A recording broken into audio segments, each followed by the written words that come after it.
Greetings, Chintes. Here we are at the end of our third week of virtual learning and our second video chat. I really wanted to reach out to you today because if you're like me, this is really starting to feel like quite the challenge. I know some days I wake up and I think, oh, it's a great day and things are going just smoothly. And other days I wake up and I think, oh my gosh, another day. And I need to really focus then on what's going on moment by moment to keep myself going. As I've thought about that and those feelings I have, those kinds of ups and downs that I experience, I've tried to do some reading and some research to really try to help myself understand a little bit more about the things that we're going through. And as I've done that, I've identified some key things that I'd like you to keep in mind. One is the sense of normalcy. Okay? And I realize when we talk about normalcy, we're not talking about the normalcy that we're all used to when we're going to school every day and going to classes and participating in after-school activities and sports. That's not the normal for right now.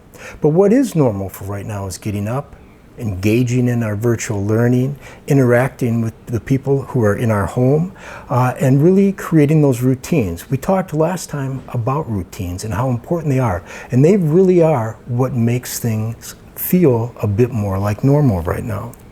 There's also the importance of safety. Right now we need to be staying inside. Those few times when we do go to the grocery store or whatever, there needs to be social distancing. We need to be working to flattening the curve. That's all about being safe. And of course, engaging. Again, if you think about virtual learning, that's what that's all about. It's about engaging with your teachers, engaging with your peers online, and then again, engaging in your home, engaging with the people who are there, interacting with people. Sometimes it's very tempting to just want to be by ourselves and not talk to others, but these are times when we need to be engaging with others. One of the things, though, that has really hit me as I've been reading things is the idea of courage. Courage is one of our new learning attributes, and I've been reading a bit about courage, and something that hit me really sharp was something that Eleanor Roosevelt once said. She said, "You must do the thing that you think you cannot do." And I have to say, there are days when I wake up and I think, oh my gosh, can I do this again? And when I do that, sometimes I'm thinking about the future, and I need to bring myself back and think about now. Think about what it is I'm doing right this moment and work on those things and focus. Okay? It's so important that we do that. And that's what courage sometimes is really all about, is doing the things we think we cannot do. I also want to talk about the importance of supporting others. Supporting others is so key. And as you look around, think about your parents, think about your family, but think about the people who you can be supportive of, whether it's your friends via email, your family members. Think about how you can be supporting others. And then the other thing that I think that's important at times like these is trust. Trusting in other people that they're doing the best they can for you.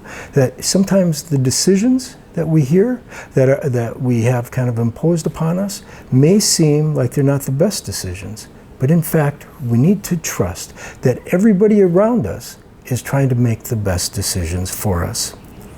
So, in moving forward, I really want to encourage you to think about these things. These are trying times, but they are times that we can move forward with, that we can that we can think about from a perspective of gratitude and appreciation if we have the right frame of mind. And I really want to encourage you to do that. Finally, one of the things I've been thinking about is history. In